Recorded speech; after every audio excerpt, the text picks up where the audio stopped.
होऊ घातलेल्या लातूर निवडणुकीच्या निमित्तानं उपस्थित असलेल्या एवढ्या मोठ्या संख्येनं आपण उदगीरकर इथं उपस्थित आशीर्वाद देण्यासाठी उपस्थित आहात, त्याबद्दल आपले लाख लाख आभार।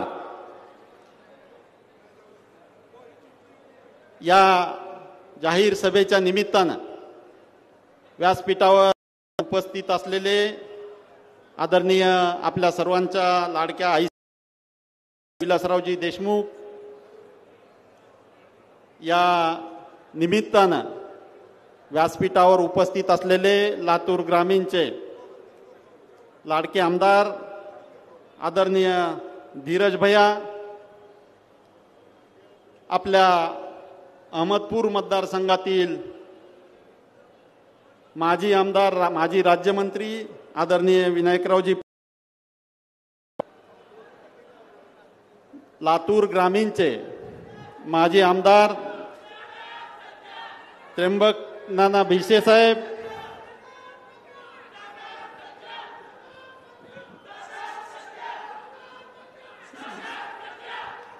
लोहा कंधारचे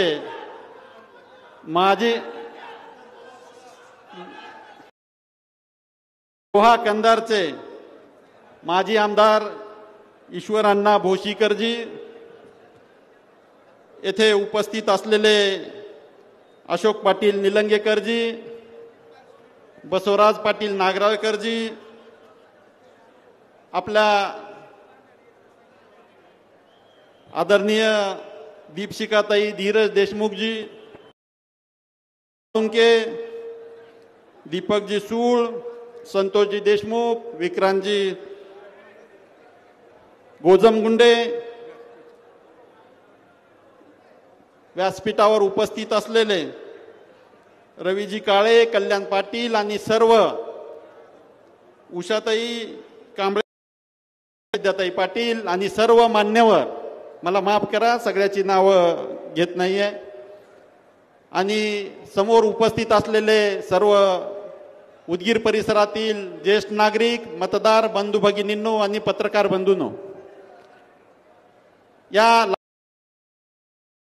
2024 या होऊ घातलेल्या निवडणुकीचा महाविकास आघाडीचा अधिकृत उमेदवार म्हणून मी आज तुमच्या समोर उभा आहे। मित्रहो, ज्या पद्धतीनं मागच्या 10 वर्षापासून आपण पाहत असलेलं आपण जे सरकार बघतोय, ते सरकार ज्या पद्धतीनं चालवलं जातंय सर्वांना त्रासदायक ठरत आहे। सर्वसामान्य शेतकऱ्यांसाठी त्रासदायक ठरत आहे, बेरोजगार युवकांसाठी त्रासदायक ठरत आहे, महिलांसाठी प्रॉब्लेमॅटिक आहे। आपल्या सर्वांसाठी ज्या आशा अपेक्षानं आपण ह्या सरकारला निवडून दिलं होतं, त्या आशा अपेक्षा आपल्या फोल ठरलेल्या आहेत। आपण सर्वजण ग्रामीण भागातून सर्वांच्या व्यवसायाचा सगळ्यात मोठा भार हा शेतीवर आहे, आणि शेती व्यवसायाशी निगडीत कुठलीही चांगली गोष्ट एकही या सरकारनं केलेली नाही। मागच्या 10 वर्षामध्ये या सरकारनं सगळे अनुदान बंद केले, खतावरचे अनुदान बंद केले, त्यामुळे 400 रुपयाला मिळणारी खताची बॅग आज 1500 रुपयाला मिळते। हे सगळं सरकारने कमी केलेल्या अनुदानामुळे आहे। आपणाला जे पद्धतीचे फवारणीचे औषधं असतील, पेरणीचे औषधं असतील, याच्यावरच्या सगळ्या गोष्टीसाठी वेगळा जीएसटीचा जाचक कर या सरकारनं लावून ठेवलेला आहे। आजच्याच बातमीमध्ये आपल्या सोयाबीनचे रेट पडण्याचं सगळ्यात महत्त्वाचं कारण 1,23,000 1.23 म्हणजे 1000 कोटी रुपयाचं खाद्यतेल आयात केल्यामुळं आपल्या सोयाबीनला आज रसातळाचे रेट मिळत आहेत। हे धोरण सरकारनं टोटली चुकीचं आखलेलं आहे। जवळपास 35,000 कोटीची कडधान्य यांनी आयात केली, आणि ज्याच्यामुळे पडले हे सरकार परदेशातल्या शेतकऱ्याचं हित जपतंय आणि आपल्या शेतकऱ्याला रसातळाला जायला भाग पाडतंय, उद्ध्वस्त करतंय। हे शोकांतिका ह्या सरकारची आहे। मित्रहो, मागच्या काळामध्ये ज्या पद्धतीनं मणिपूरची घटना घडली, ज्या पद्धतीनं साक्षी आंतरराष्ट्रीय दर्जाच्या ऑलिम्पिक पदक मिळवलेल्या खेळाडूला न्याय मागण्यासाठी रस्त्यावर यावं लागलं, अशा खेळाडूला न्याय सुद्धा आपल्या ह्या देशातल्या सरकारनं दिला नाही.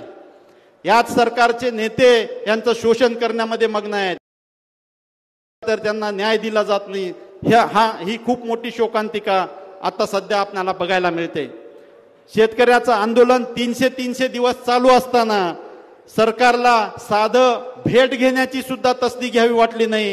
ही खूप मोठी शोकांतिका या सरकारची आहे.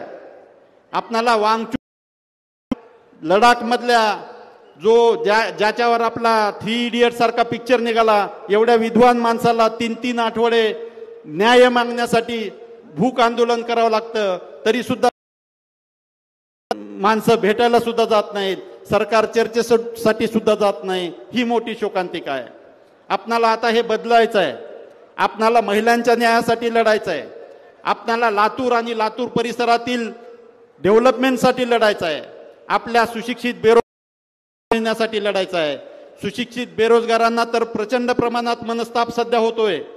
सुशिक्षित बेरोजगार परीक्षा देतोय, साठी 10 लाख पोरं परीक्षा देतात, 2 वर्ष तयारी करतात, लाखो रुपयाचा खर्च करतात आणि शेवटी ती घेतलेली परीक्षा रद्द होते. ही मोठी शोकांतिका आणि मोठं एक प्रकारचा मानसिक त्रास हे सरकार सुशिक्षित बेरोजगारांना देते.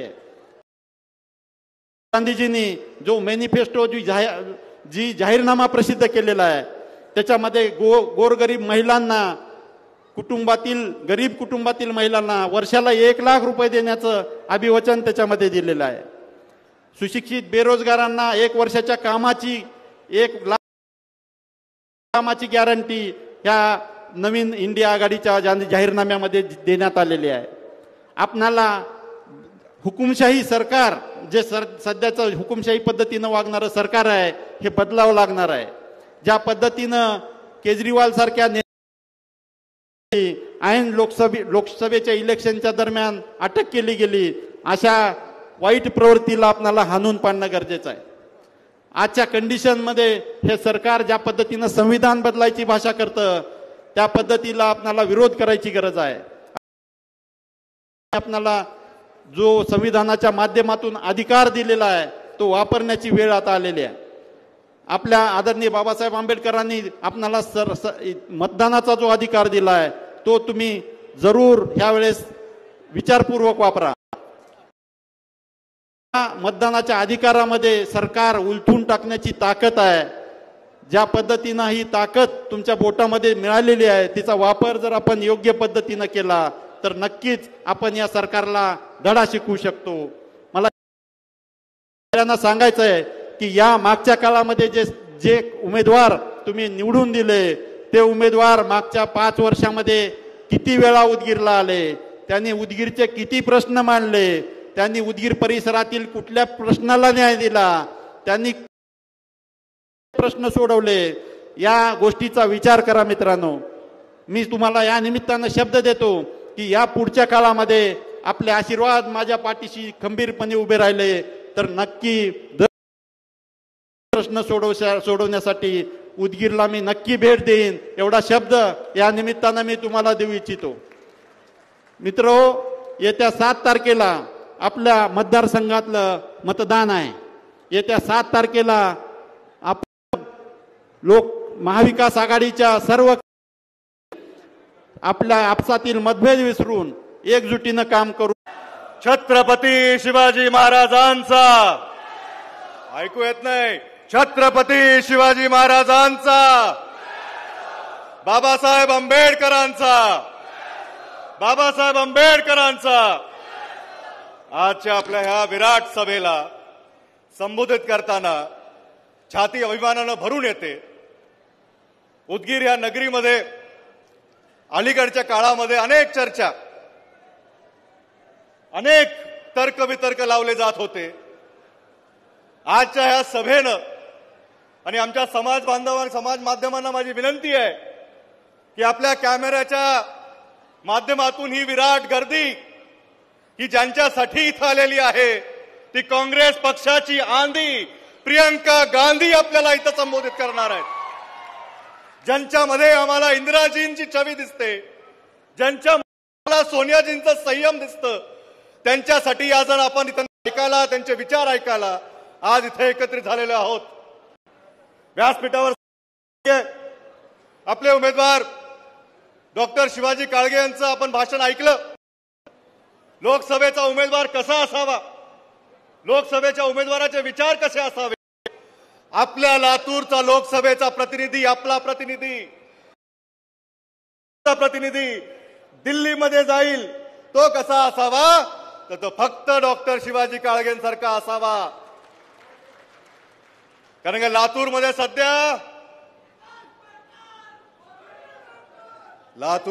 एकच फॅक्टर, लातूरमध्ये उदगीरकरांना, लातूरच्या जनतेला हे कळालं पाहिजे की लातूर जिल्हा निर्मितीपासून आज तागायत लातूरला पुढे घेऊन जाण्याचं काम, लातूरचं नाव देशाच्या करण्याचं काम, मग ते उद्योग क्षेत्र असेल, कृषी क्षेत्र असेल, सहकार क्षेत्र असेल, शिक्षण क्षेत्र असेल, सामाजिक बांधुभावाचं क्षेत्र असेल, प्रत्येक त्या गोष्टीमध्ये जर लातूरचं नाव कोणी उंचावलं असेल त्याच्या विचारानं उंचावलेला आहे. काँग्रेस पक्ष हा सर्वांना एकत्रित घेऊन जाणारा पक्ष आहे. काँग्रेस पक्ष तुमची आमची लढाई लढणारा पक्ष आहे. काँग्रेस पक्ष हा सत्य नाही, सत्याची लढाई लढणारा पक्ष आहे. सत्याग्रहाच्या मार्गाने लढणारा पक्ष आहे. लोकशाहीच्या मार्गाने लढणारा पक्ष आहे. आपल्या सर्वांच्या इच्छा, अपेक्षा, आकांक्षा हे पूर्ण करण्याच्या ह्या लातूर आपल्याला संधी मिळालेली आहे. काय होतंय, गेली 10 वर्ष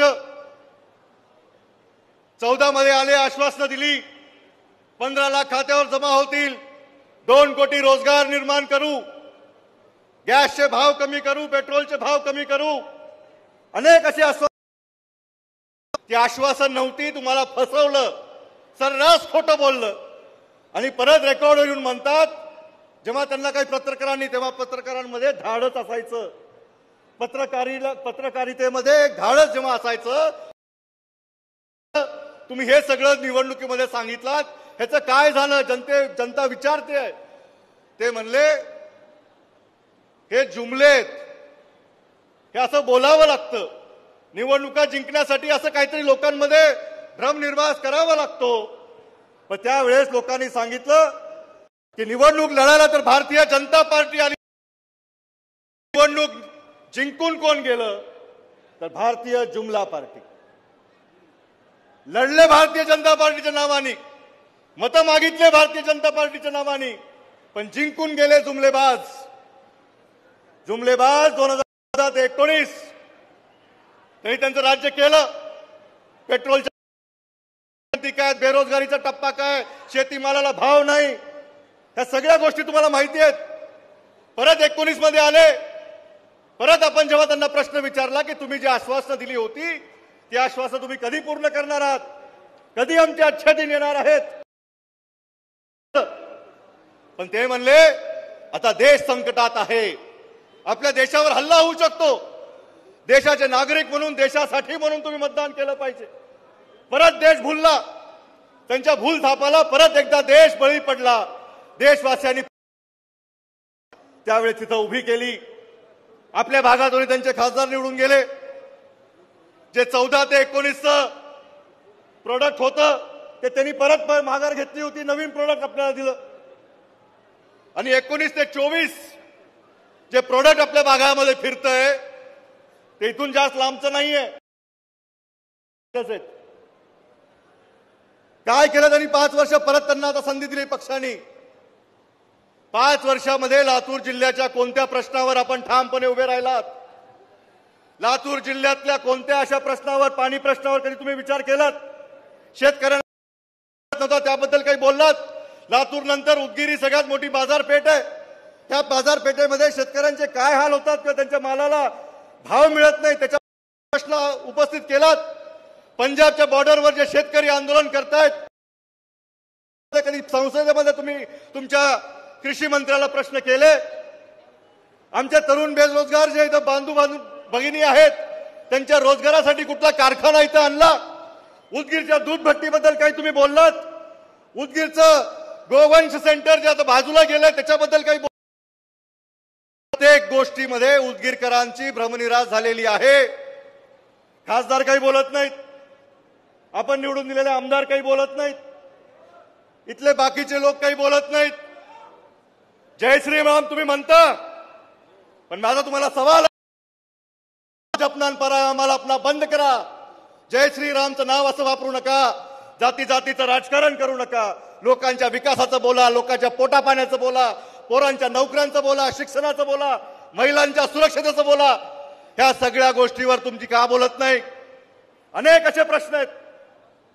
प्रत्येक तो प्रकल्प तो महाविकास आघाडीने आपल्या राज्यामध्ये आणण्याचा प्रयत्न केला, समंजस करार केला, पण ते तुम्हाला बघवत नव्हतं. महाराष्ट्रामध्ये 2-5 लाख मुलांना नोकऱ्या लागल्या असत्या. तो वेदांताचा प्रोजेक्ट असेल, फॉक्सकॉनचा प्रोजेक्ट असेल, असे अनेक प्रोजेक्ट जे सध्या उद्योजक आपल्या भागामध्ये लावणार होते, ते सगळे प्रोजेक्ट सरकार 2-2 पक्ष फोडून इकडचे तिकडचे आमदार उचलून सरकार तुम्ही स्थापन केली महायुतीची. आणि त्याच्यानंतर आल्यानंतर पहिलं काय केलं? महाराष्ट्राच्या हक्काचं, महाराष्ट्राच्या अधिकाराचं, महाराष्ट्राच्या तरुणांच्या हाताला नोकरी देणारं हे सगळे प्रकल्प, सगळे प्रोजेक्ट तुम्ही गुजरातला पाठवले. आज परत बातमी आली की जर कांदा निर्यात करायची असेल तर गुजरात सरकारच्या माध्यमातून निर्यात करता येईल. का कांदा निर्यात करायचे तर आमच्या ह्या भागातल्या शेतकऱ्यांचा निर्यात का होत नाही कांदा? का महाराष्ट्र निर्यात करू शकत नाही? महाराष्ट्राकडे पोर्ट नाहीयेत, महाराष्ट्राकडे कुठं जहाज नाहीयेत? हे प्रश्न आपण विचारले पाहिजे. सध्याचे विद्यमान खासदार आणि त्यांच्या पक्षाला, ज्यांचा पक्ष हा शेतकऱ्याच्या जीवावर उठलेला आहे, हा शेतकरी संपवायला उठलेला आहे. शेतकरी त्यांना ठेवायचाच नाही, जगू द्यायचा नाही, त्यांना फक्त मजूर वर्ग करायचा आहे. गुजरातमध्ये जाऊन सांगतात आम्ही बुलेट ट्रेन आणणार, आम्ही वेदांत आणणार, आम्ही फॉक्सकॉन आणणार, आम्ही मोठे मोठे प्रकल्प आणणार गुजरातमध्ये. गुजरात देते किती खासदार? 25. पण यूपी, बिहार, चेन्नई, महाराष्ट्र ज्याच्यातून जवळपास 200 खासदार निवडून जातात, त्या भागामध्ये काय म्हणतात? अजून 5 वर्षासाठी तुम्हाला 5 किलो धान्य मोफत देतोय. अहो, आमच्या मनगटात एवढी ताकद आहे, तुम्ही मोफत देऊ नका. आम्ही आमच्या जनतेला आणि देशातल्या 40 देशामध्ये पाठवायची एवढी क्षमता आमच्यामध्ये आहे. आम्हाला जर काही पाहिजे असेल तर आमच्या सिंचनाची व्यवस्था नीट करा. आम्हाला जर काही पाहिजे असेल तर आमच्या मुलांना इथं नोकऱ्या देण्याची व्यवस्था करा. गेली 7 वर्ष लातूरमध्ये बोगीचा कारखान्याचं उद्घाटन करून बसलेत, पण एकही भरती लातूरकरांची तिथे झाली नाही. हा प्रश्न विचारायची निवडणूक आहे. आम्ही डॉक्टर काळगेला सांगितलंय, सभागृहामध्ये पहिल्यांदा आपण गेल्यानंतर पहिला प्रश्न की ही भरती जी मराठवाडा रेल कोच फॅक्टरीची आहे त्याच्यामध्ये जास्तीत जास्त मुली लातूरच्या लागल्या पाहिजेत. हा प्रश्न आपण तिथं मांडला पाहिजे. हा कारखाना आमच्या हक्काचा आहे, आमच्या बांधावर आहे. तर आमच्या भागामध्ये नोकऱ्या निर्माण होणार असतील आणि केंद्र शासनाचा प्रोजेक्ट असेल तर तुम्ही तो प्रश्न मांडला पाहिजे. अलीकडे मोठे मोठे हायवेचे काम होतात. विकास करण्यासाठी आम्ही हे केलं, विकास करण्यासाठी आम्ही ते केलं. भाषणं दिली जातात, लोकांसमोर भूलथापा मारल्या जातात. विकास म्हणजे काय? ह्यांच्या विकासाचं मॉडेल फक्त रस्ते करणे, कॉन्ट्रॅक्टरला बगल बच्चांना बरोबर घेणे आणि त्यांना कमिशनवर सगळे हे कॉन्ट्रॅक्ट वाटणे, हा त्यांचा विकास आहे. ह्या विकासासाठी ते जागतिक बँकेकडून कर्ज घेतात. तो कर्ज आम्ही तुम्ही जीएसटीच्या माध्यमातून भरतोय, लक्षात घ्या.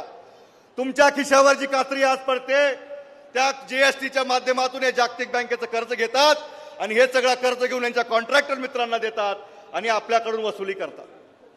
70 वर्षामध्ये काय केलं हे विचारतात. 17 वर्ष लागली काँग्रेस पक्षाला. 55 वर्ष काँग्रेस पक्षाने या देशामध्ये राज्य केलं. स्वातंत्र्य मिळवण्यापासून या देशामध्ये टाचणी देखील बनत नव्हती. त्या देशामध्ये प्रत्येक कारखाना आज आपल्या हक्काचा आहे. इथं रेल्वे बोगीचा कारखाना आहे, गाड्यांचा कारखाना आहे, मोबाईल फोनचा कारखाना आहे, इस्रो सारखे सॅटेलाइट बनवणारा कारखाना आहे, मंगळावर यंत्र पाठवण्याचा कारखाना आहे. हे सगळं कुठून तयार झालं? जेव्हा मनमोहन सिंगांनी 2014 मध्ये सत्ता परिवर्तन झालं त्यावेळेस या देशावर फक्त 50 लाख कोटी रुपयाचा कर्ज होता. 70 वर्ष लागली देशाला 50 लाख कोटी कर्ज काढण्याची. आणि कर्ज कशासाठी काढलं? तुमच्या विकासाच्या कामासाठी. हे कारखाने, एम्स, IIT, भेल, हे सगळे PSU युनिट्स उभा करण्यासाठी हे कर्ज लागलं. पण 14 ते 24 ह्या कालखंडामध्ये ह्या देशावर, तुमच्या आमच्या डोक्यावर, ते सांगतात ना भाषण करून, 140 कोटी लोकांचा हा देश आहे. 140 कोटी लोक म्हणजे मुलाबाळासहित जे कोणी आज ह्या देशामध्ये श्वास घेतोय भारतीय म्हणून, ते 140 कोटी जनतेच्या डोक्यावर आज 2,05,00,000 कोटी रुपयाचं कर्ज ह्या देशाने उचललेलं आहे. आपण हे लक्षात घ्या. तुमच्या आमच्या डोक्यावर, आमच्या मुलांच्या डोक्यावर 1.5 लाख रुपये कर्ज आहे. हे कर्ज कोण फेडणार आहे? आणि कर्ज तुम्ही घेतल्यानंतर आमच्या गॅसचे भाव 1200, आमच्या पिकाला भाव नाही, आमची पोरं बेरोजगार आहेत. मग हे कर्ज घेतलेले पैसे गेले कुठं? ह्याचंही उत्तर तेच देतात. तुम्ही विचार करा, ह्या देशाच्या गेल्या 10 वर्षामध्ये सगळ्यात श्रीमंत लोकांची जर यादी आपण बघितली, त्यातल्या एक व्यक्तीच्या अंगावर किंवा एक व्यक्तीचा नेटवर्थ, त्याची मालमत्ता किती असावी? भारत देशामध्ये 140 कोटी जनतेपैकी एका व्यक्तीची मालमत्ता किती असावी? 10 लाख कोटी एका व्यक्तीचे. इथं बसलेल्या किती लोकांच्या खात्यावर 1 लाख आज पडून जर हातवर कोण सांगावं? आपल्या सगळ्यांकडे 1 लाख रुपये नाहीत, पण त्याच्या एका मित्राकडे 10 लाख कोटी एवढी संपत्ती कशी जमा झाली? आणि हे गेल्या 10 वर्षात झाली. सगळे कॉन्ट्रॅक्ट घ्यायचे, त्यांना द्यायचे. तुमच्या शेतीमालाला भाव नाही, पण त्यांचे कारखाने चालले पाहिजेत म्हणून त्यांना आयात निर्यातीचे सवलती द्यायच्या. अनेक ह्या गोष्टी आहेत. सगळे मोठे उद्योग गुजरातला जातात. मग तुमच्या आमच्या मुलांनी काय करायचं? महाराष्ट्रात तरुण पिढीने काय करायचं? सुशिक्षित बेरोजगारांनी काय करायचं? गुजरातला जायचं काम शोधण्यासाठी, का तिकडची लोक इथे येऊन त्या रेल्वे बोगीमध्ये काम करणार आहेत? आपण हा विचार, हा प्रश्न या निवडणुकीसमोर नेला पाहिजे. महिला सुरक्षता कुठं नेऊन ठेवलाय महाराष्ट्र? माझा असा प्रश्न विचारायचा सरकारला. आपल्या भागामध्ये, लातूरमध्ये घटना घडली. आपल्यापैकीच ती एक माझी बहीण होती. तिच्या परिवारानं आणि सगळ्यांनी, लातूरच्या सगळ्या नागरिकांनी मागणी केली की त्या कुटुंबाला न्याय मिळाला पाहिजे. फास्ट ट्रॅक कोर्ट निर्माण झालं पाहिजे. SIT नेमली पाहिजे. पण ह्या जिल्ह्यातले सत्ताधारी करणारे, सत्ता करणारे पालकमंत्री असतील, इथले मंत्री असतील, इथले विरोधी पक्षाचे आमदार असतील, कुणी एक शब्द ब्र काढला नाही. त्या कुटुंबाला कुणी आश्वासन दिलं नाही. शासनानं किंवा आपल्या महाराष्ट्र राज्यानं SIT निर्माण करू असं एक शब्द देखील उल्लेख केला नाही. का केला नाही हे प्रश्न विचारा. का? म्हणून एखाद्या गोरगरीब घरची जर पोरगी लेक गेली असेल तर तिच्या परिवाराला न्याय मिळाला पाहिजे का नाही मिळाला पाहिजे? न्याय मिळाला पाहिजे का नाही मिळाला पाहिजे? जोपर्यंत तुम्ही न्याय देणार नाही, आम्ही हा तुम्हाला प्रश्न, हा सवाल विचारण्यास सोडणार नाही. त्या मुलीला न्याय मिळवून द्यायचा आहे, त्या कुटुंबाला न्याय मिळवून द्यायचा आहे. हे महाराष्ट्राची संस्कृती नव्हती. महाराष्ट्राची संस्कृती छत्रपती शिवाजी महाराजांनी निर्माण केलेली संस्कृती आहे. स्वराज्य निर्मिती. स्वराज्यामध्ये काय सांगितलंय? की रयतेचं राज्य असलं पाहिजे, जनतेचे प्रश्न सुटले पाहिजेत, जनता जे बोलतंय ते झालं पाहिजे, त्यांचं कल्याण झालं पाहिजे, त्यांचं ऐकलं पाहिजे. पण आज असं होताना दिसत नाही मित्रांनो. आज ते फक्त आपल्या बगल बच्चांचं ऐकतात, त्यांच्यासाठी काम करतात. आणि तुम्हाला, जनतेला त्यांनी गृहीत धरलेलं आहे. त्यांची बेरीज, प्रत्येक आमदार कुठल्या पक्षातून निवडून आला, तेव्हा जेव्हा तो निवडून आला त्यांनी काय सांगितलं होतं आपल्याला? मला निवडून द्या, मी तुमची सेवा करेन, निष्ठेनं तुमची सेवा करेन. सांगितलं होतं का नाही? सांगितलं होतं का नाही? मग जायच्या पहिलं विचारलं का? जायच्या पहिलं परवानगी घेतली? जायच्या पहिलं परवानगी घेतली? मग आता परत जेव्हा येतील तेव्हा तुम्ही काय म्हणणार? जर ते म्हणले अब की बार, तुम्ही फक्त एवढंच म्हणा, बस कर यार. महाराष्ट्रामध्ये आपल्याला आपल्या न्याय हक्कासाठी ही निवडणूक आहे. प्रियंका गांधी काही वेळामध्ये आपल्या समवेत असतील, त्याही आपल्याला संबोधित करणार आहेत. पण आपल्या काँग्रेसच्या पक्षाच्या माध्यमातून जो गॅरंटी कार्ड आपण जाहीर केलेला आहे, त्याच्यामध्ये ठळक नमूद केलंय, आमचे नेते आदरणीय राहुलजी गांधी कन्याकुमारी ते काश्मीर, मणिपूर ते मुंबई पायी चालले, लोकांना ते भेटले. आपल्यापैकी अनेक लोक त्यांना भेटले, त्यांना आपल्या व्यथा सांगितल्या आणि त्या व्यथा त्यांनी ऐकून घेतल्या. आमच्या नेत्याचं एकच म्हणणं आहे, आम्ही मन की बात करणार, पण आम्ही तुमच्या मनात काय ते ओळखून त्याची बात करणार. आम्ही आमच्या मनाचं बोलत बसणार नाही. आम्हाला हे करायचंय, आम्हाला ते करायचंय. तुमच्यासाठी करायचंय, तुमचे स्वप्न पूर्ण होतील ह्यासाठी करायचंय, तुम्हाला तुमचे अधिकार मिळतील ह्यासाठी करायचंय, तुम्हाला समृद्धी मिळेल, तुमचे दिवस चांगले होतील ह्यासाठी करायचंय. तर न्याय हक्क आपला मिळवण्यासाठी मजुरांना जर 400 रुपये मजुरी पाहिजे असेल तर आपल्याला डॉक्टर शिवाजी काळगेंना मतदान करावं लागेल. का करायचं डॉक्टर शिवाजी काळगेंना मतदान? 400 रुपये मजुरांना मजुरी मिळाली पाहिजे, गॅस सिलेंडर महागाई कमी झाली पाहिजे, तरुण बेरोजगारांना रोजगाराची गॅरंटी. जे 21 ते 25 वर्षामध्ये माझे तरुण मित्र आहेत त्यांच्यासाठी खास करून सरकार योजना आखणार आहे की त्यांची पहिली नोकरी सरकारच्या माध्यमातून त्यांना मिळवून देण्यामध्ये सरकार त्यांची मदत करणार आहे आणि किमान 1 लाख रुपये पगार त्या नोकरीच्या माध्यमातून त्यांना देण्यात येईल. शेतकऱ्यांना हमी भाव पाहिजे, शेतकऱ्यांना कर्जमाफी पाहिजे, शेतकऱ्यांना जीएसटी मुक्त शेती पाहिजे. ह्या सगळ्या बाबी जर आपल्याला करायच्या असतील तर आपला हक्काचा खासदार, आपल्या हक्काचं सरकार दिल्लीमध्ये असलं पाहिजे. अनेक अशा गोष्टी आहेत. गोरगरीब महिलांना, दारिद्र्य रेषाखाली जे महिलांचे कुटुंब असतील त्या एका कुटुंबामध्ये एका महिलाच्या नावानं 1 लाख रुपयाचा पगार आपल्याला चालू करायचा आहे, तिचा सन्मान वाढवायचा आहे, तिच्या हाताला आधार द्यायचा आहे. ते कुटुंब कसं चालवत असेल ह्या महागाईमध्ये आपण त्याचा विचार केला पाहिजे. 70 वर्ष लागली, गॅस सिलेंडर कधी 400च्या पुढे गेला नव्हता, 10 वर्षामध्ये 1200 करून टाकलं. 70 वर्ष लागली, पेट्रोल कधी 60च्या वर गेला नव्हता, 10 वर्षामध्ये 100 पार करून टाकली. 70 वर्ष लागली, 10-15% वर बेरोजगारीचा टक्का कधी वाढला नव्हता, 10 वर्षामध्ये हाच टक्का 40च्या पार झालेला आहे. तर आता आपल्याला काय करायचंय? आपलं हक्क कशात आहे आपलं बघा. कुणाला खासदार करायचंय, कुणाला मंत्री करायचंय ते बघू नका. आपल्या हक्काची निवडणूक आहे, आपल्या अधिकाराची निवडणूक आहे. जे अधिकार आपल्याला संविधानाने दिलेले आहेत, जे अधिकार आपल्याला बाबासाहेब आंबेडकरांनी दिलेले आहेत, जे संविधान आपल्या भारत देशाने आपल्याला दिलेलं आहे, तो संविधान टिकवायचा असेल तर ह्या वेळेस 7 तारखेला पंजा समोरचं बटन आपल्याला दाबावंच लागणार. दाबणार का नाही दाबणार? जरा हात वर करून सांगा. मागचे पण. ही ताकद, ही शक्ती, हा विचार, हा निर्धार, हा निश्चय येणाऱ्या 7 तारखेला आपल्या सर्वांच्या साक्षीनं आपल्या आपल्या मतदान केंद्रावर जाऊन आपण सर्वांनी हा विजय खेचून आणावा लागेल. कारण का ते लोक म्हणतायत की येणाऱ्या काळामध्ये ये तो अभी ट्रेलर है, 10 वर्ष ट्रेलर दाखवलाय. विचार करा, जर ह्यांचा पिक्चर बघावा लागला तर हॉरर पिक्चर पेक्षा कमी नसेल. हा जर पिक्चर लागला तर आपलं काय होईल हा विचार करा. ह्यांच्या नादी लागलो तर देश 2 लाख कोटीनं कर्जबाजारी होतोय. प्रत्येक ती संस्था जी या देशाची होती, या देशाची मालमत्ता होती, या जनतेची मालमत्ता होती, की गेली 10 वर्ष त्यांनी त्या सगळ्या संस्था विकल्या, सगळ्या संस्थांचा लिलाव केला.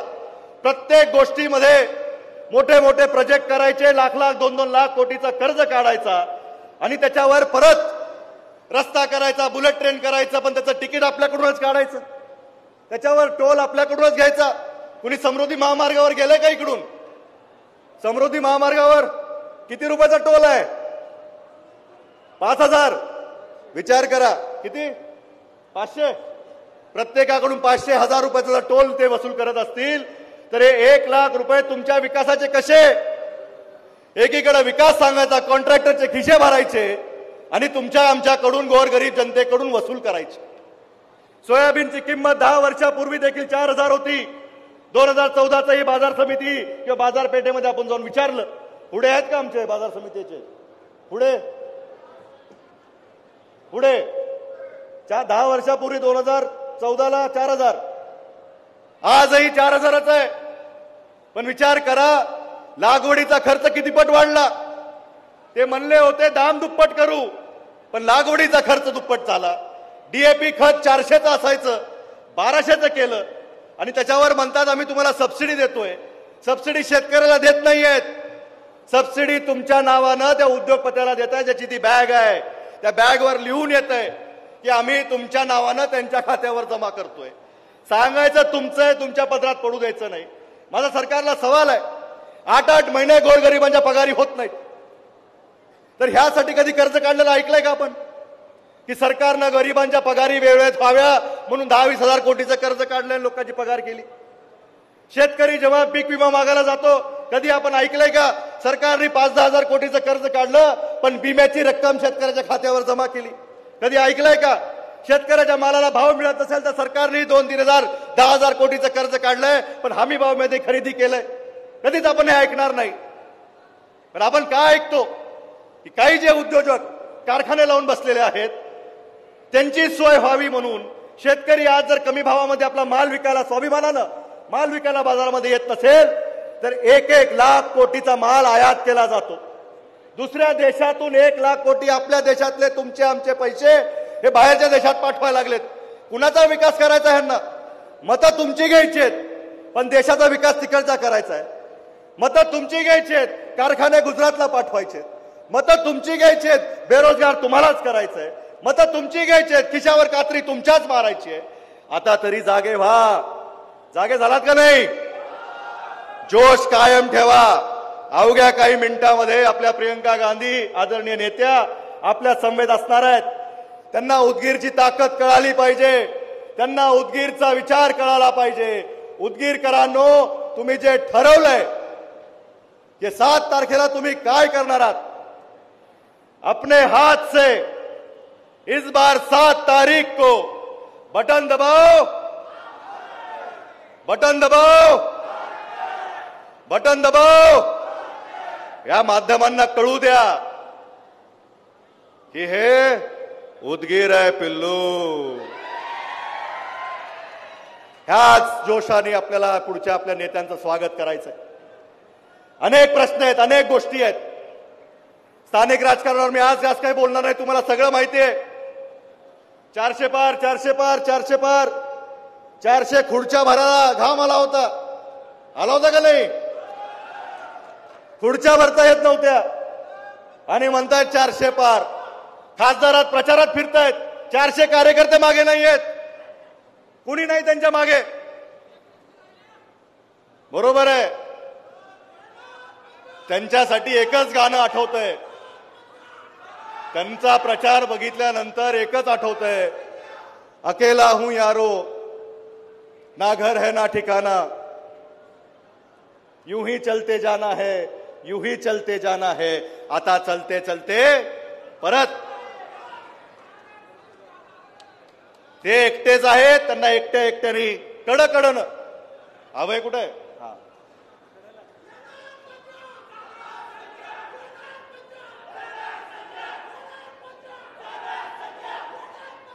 आपल्या लातूरच्या विकासासाठी आपण डॉक्टर साहेबांच्या माध्यमातून त्यांना आम्ही विनंती केली आहे की आमच्या पाण्याचा प्रश्न मोठा आहे, इथल्या उद्योगाचा प्रश्न मोठा आहे, इथं बेरोजगारी मोठ्या प्रमाणात आहे, इथं प्रक्रिया शेतीमालावर प्रक्रिया करण्याचे इंडस्ट्रियल पार्क्स आपल्याला येणाऱ्या काळामध्ये करावे लागतील.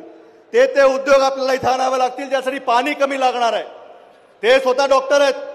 आम्ही मागे महाविकास आघाडी सरकार असताना भैयांच्या माध्यमातून सरकार समोर असं निवेदन केलं होतं राज्य शासनाच्या, इथं मेडिकल पार्क व्हावा, औषधी निर्माण करणारे कारखाने व्हावे, त्याला कमी पाणी लागतं.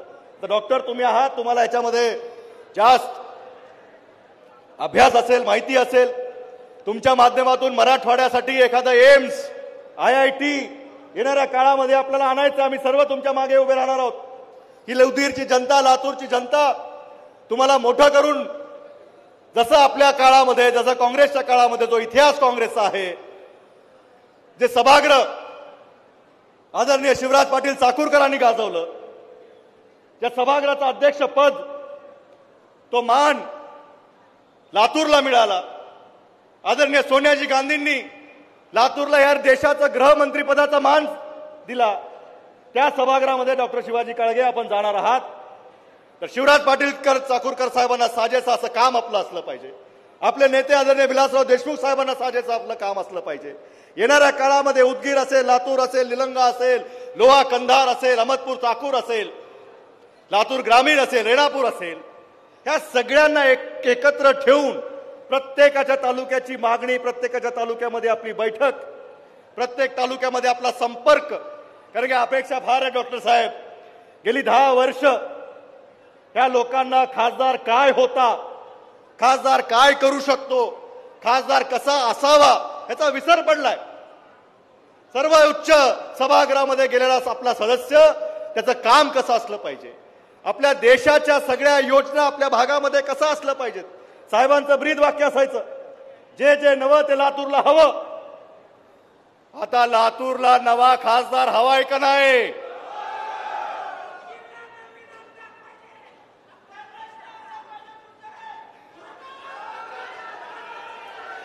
होईल होईल, तुमच्या मनासारखं होईल, थोडं थांबा. लोकसभा तो अभी झांकी है, लोकसभा तो अभी झांकी है, विधानसभा अभी बाकी है. एकच लक्ष आहे आता या राज्यामध्ये, या देशामध्ये संविधानाला मानणारं सरकार आणायचंय, संविधान अबाधित ठेवणारं सरकार आणायचंय, शेतकऱ्याचे गोष्टकऱ्यांचे प्रश्न सोडवणारं सरकार आणायचंय, नारीला सुरक्षा देणारं सरकार आणायचंय, तरुणांना न्याय हक्क देणारं सरकार आपल्याला आणायचंय. येणाऱ्या काळामध्ये एकदा लोकसभा झाल्यानंतर घेऊन मशाल हाती, घेऊन मशाल हाती, गाडा गद्दारी वाजवा तुतारी. हेच लक्ष ठेवा. येणाऱ्या काळामध्ये आपल्या सर्वांच्या साक्षीनं सांगतो की महाराष्ट्रामध्ये वातावरण अतिशय चांगलं आहे. प्रत्येक सर्वे कंपनी आपल्या महाविकास आघाडी असेल किंवा इंडिया आघाडीचं सरकार असेल, या सरकारला निवडून आणण्यासाठी तत्पर आहे. प्रत्येक निवडणुकीच्या फेजमध्ये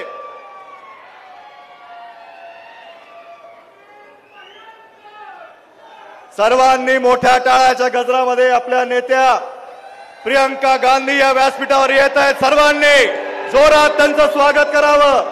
टाळ्या थांबल्या नाही पाहिजेत.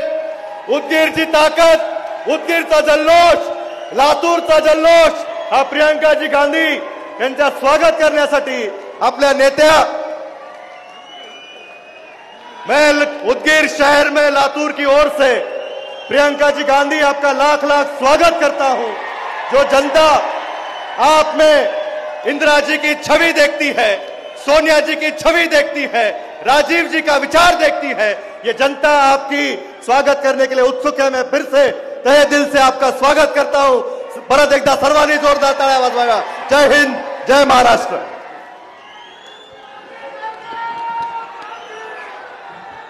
एकच गांधी. मैं यहाँ पे आदरणीय वैशाली विलासराव जी देशमुख साहब मैडम से भी गुजारिश करता हूं कि यहाँ पे आदरणीय प्रियंका गांधी जी का स्वागत करें. प्रियंका गांधी आगे बढ़ो, प्रियंका गांधी आगे बढ़ो, प्रियंका गांधी आगे बढ़ो. लातूर लोकसभा निवडणुकीच्या प्रचारासाठी आपल्या लाडक्या नेत्या आदरणीय प्रियंका गांधीजी उदगीर येथे आज आलेल्या आहेत. आपण सगळ्यांनी टाळ्याच्या गजरात प्रियंका गांधी यांचं स्वागत या ठिकाणी करावं. प्रियंका जी, आज लातूर के एक कवि ने मुझे कुछ पंक्तियां लिखकर भेजी हैं. उस कवि ने ये कहा है कि प्रियंका जी को ये सुनाएं. उसने ऐसा लिखा है, इंदिरा जी का रूप लेकर प्रियंका जी आई हैं, इंदिरा जी का रूप लेकर प्रियंका जी आई हैं. देखो एक बार हिंदुस्तान में परिवर्तन की लहर लाई है.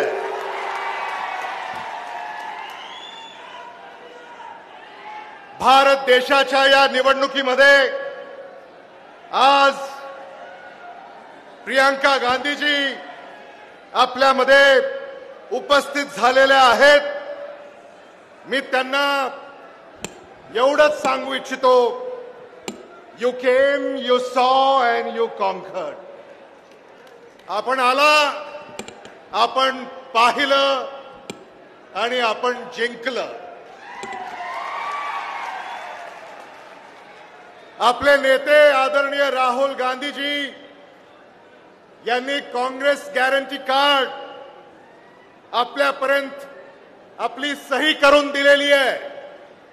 या काँग्रेस गॅरंटी कार्डच्या पाठीशी आपल्याला या ठिकाणी उभं राहायचं आहे आणि डॉक्टर शिवाजी काळगे यांना प्रचंड अशा बहुमतानं निवडून द्यायचं आहे.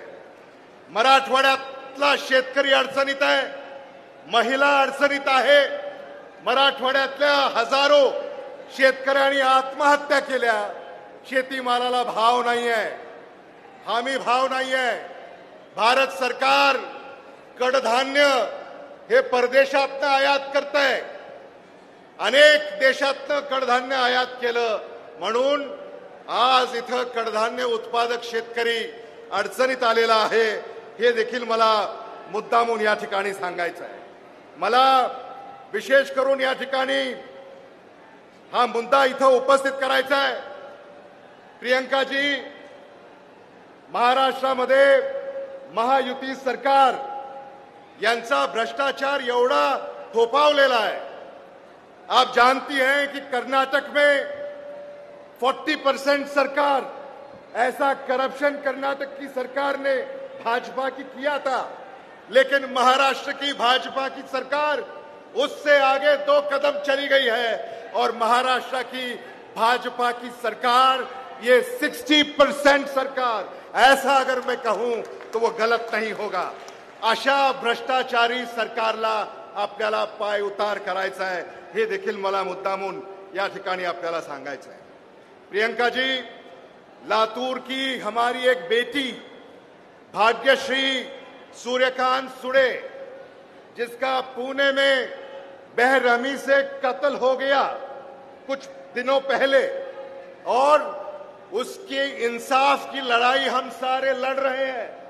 राज्य सरकार, केंद्र सरकार से हमारी ये मांग है कि सीबीआई की जांच बिठाई जाए, फास्ट ट्रैक कोर्ट बिठाया जाए और जो कातिल इसके पीछे हैं उनको फांसी की सजा दी जाए.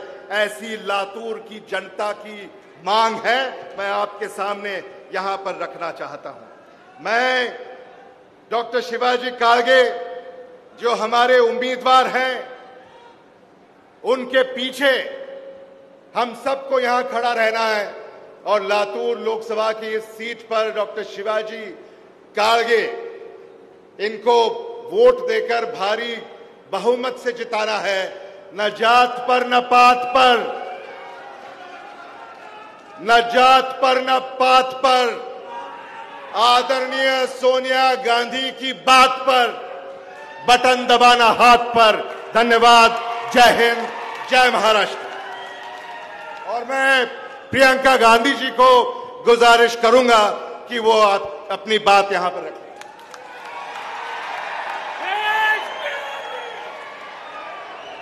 देश के आंधी, देश के आंधी,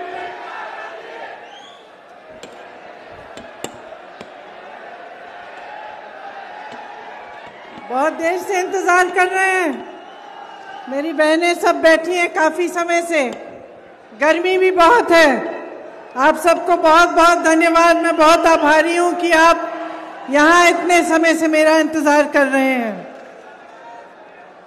श्री अमित देशमुख जी, श्रीमती विलासराव देशमुख जी, श्री शिवाजी राव काळगे जी, श्री धीरज देशमुख जी, श्री विनायक पाटिल जी, श्री त्रिंबक भीसे जी, श्री बसवराज पाटिल जी, मंच पर उपस्थित सभी नेतागण, सभी कांग्रेस पार्टी के पदाधिकारी, सभी कार्यकर्तागण, सबको इस सभा में मेरा बहुत बहुत स्वागत.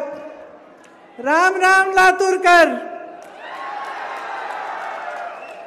आई तुलजा भवानी जी की. ये महान संतों की धरती है। संत श्रेष्ठ उदागर जी बाबा, श्री धोडू तांत्या महाराज जी, ये ख्वाजा बादशाह दरगाह जी की धरती भी है और डॉक्टर शिवलिंग शिवाचार्य जी की धरती भी है। इस धरती को मेरा नमन। देखिए, आपकी इस धरती ने, महाराष्ट्र ने सामाजिक न्याय का प्रतीक बनकर पूरे देश को दिखाया। शिवाजी महाराज जी, बाबा साहेब भीमराव अंबेडकर जी, महात्मा ज्योतिबा फूले जी, सावित्रीबाई फूले जी, सब यही के बेटे बेटियां रहे। आज यहाँ खड़े होते हुए, आपसे बातचीत करते हुए मुझे बहुत गर्व महसूस होता है कि मैं आपके बीच आई हूं। क्या हुआ? उधर? लेकिन मेरी बहनें तो सब इधर हैं, फिर मैं उनको नहीं दिखूंगी। उधर जाओ।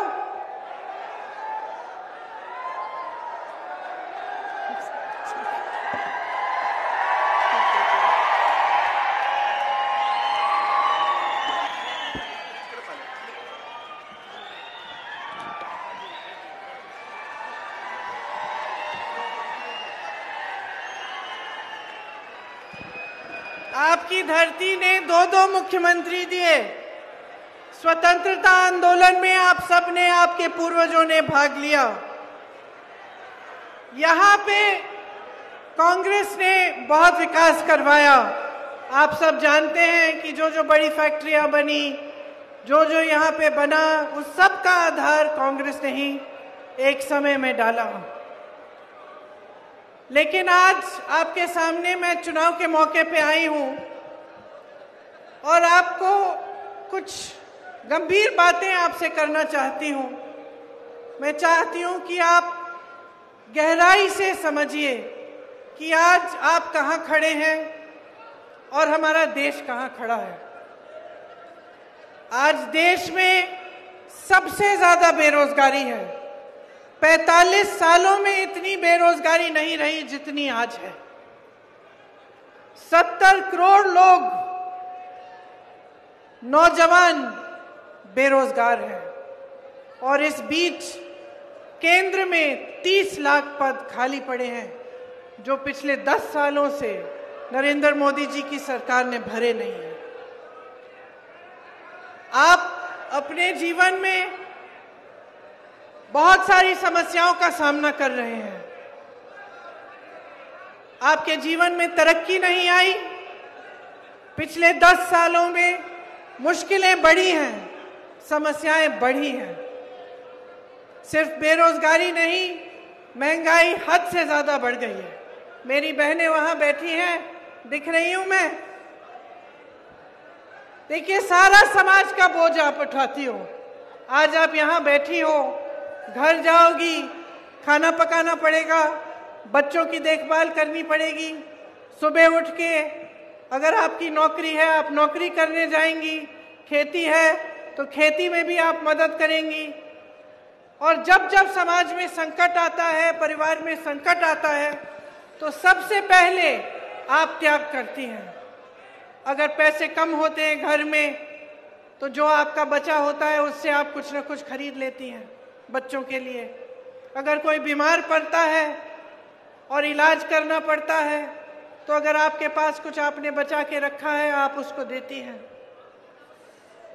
अगर भूखे होते हैं बच्चे, तो पहले आप बच्चों को हमेशा खिलाती हैं, आखिर में आप खाती हैं। जब परिवार में किसी को भूखा रहना पड़ता है, तो हमेशा माँ ही होती है। माँ त्याग करती है, महिला त्याग करती है। आप सारे समाज का आप बोझ उठाती हो और आज आपके लिए महंगाई से कोई भी राहत नहीं है। 1100-1200 तक एक गैस के सिलेंडर के लिए आप दे रही थी। चुनाव आया, जैसे ही चुनाव आने लगा, मोदी जी ने अचानक कह दिया कि अब 400 रुपए का है। कभी आपने सोचा कि इतने सालों से इतनी महंगाई झेल रही हैं, 1100-1200 का सिलेंडर खरीद रही हैं, और चुनाव आते ही इन्होंने कम कर दिया। चुनाव से पहले कम क्यों नहीं किया? इतने समय से कम क्यों नहीं किया? कभी आपने अपने आप से पूछा है कि सारा बोझ उठाती हैं, लेकिन आपकी राहत के लिए सिर्फ एक 5 किलो का राशन का बोरा दिया है। कभी आपको नौकरियां, आपको रोजगार की उम्मीद नहीं हो सकती, आपको अपने पैरों पे खड़े होने की उम्मीद नहीं होती, आपके लिए कुछ, अपने लिए कुछ भी सरकार की तरफ से नहीं मिलता। ये तो है आपकी परिस्थिति, लेकिन जन जन की आज यही परिस्थिति है। किसान को देखिए, कितने किसानों ने आत्महत्या की। आज यहाँ पे सोयाबीन के किसानों की क्या हालात है। खेती करनी पड़ती है, खेती के हर सामान पर जीएसटी लगा हुआ है। जहां जहां आपको जरूरत है वहां महंगाई है, आप सामना नहीं कर पा रहे हैं। हर तरह से आपको घेरा हुआ है सरकार ने।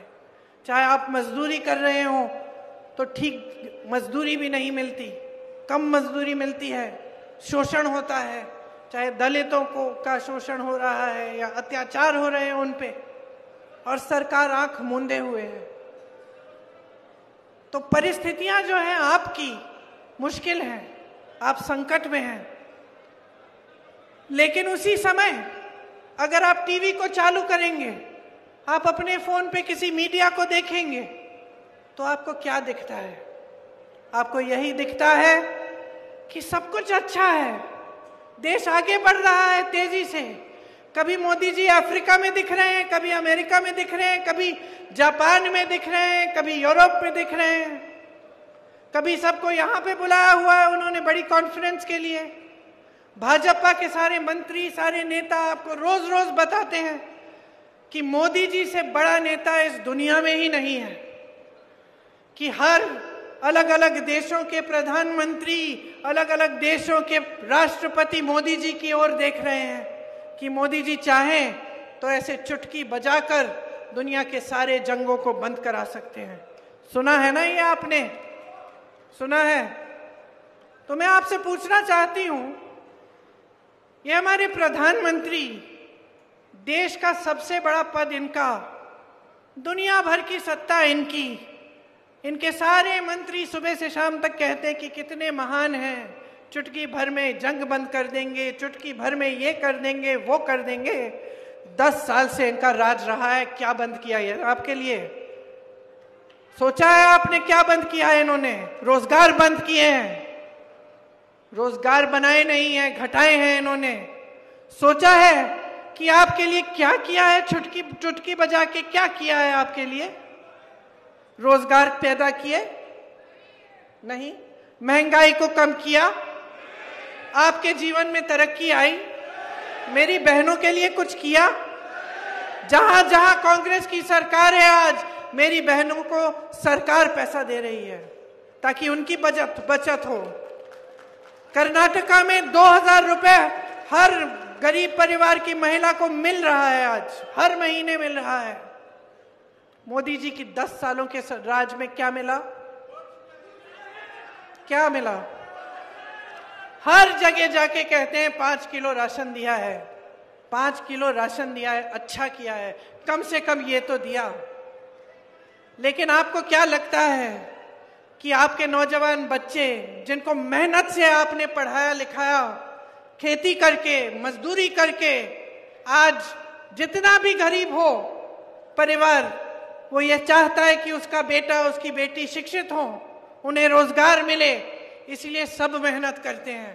परिवार के जितने सदस्य होते हैं, किसी न किसी तरह से जुगाड़ करके, मेहनत करके अपने बच्चों को शिक्षित करते हैं।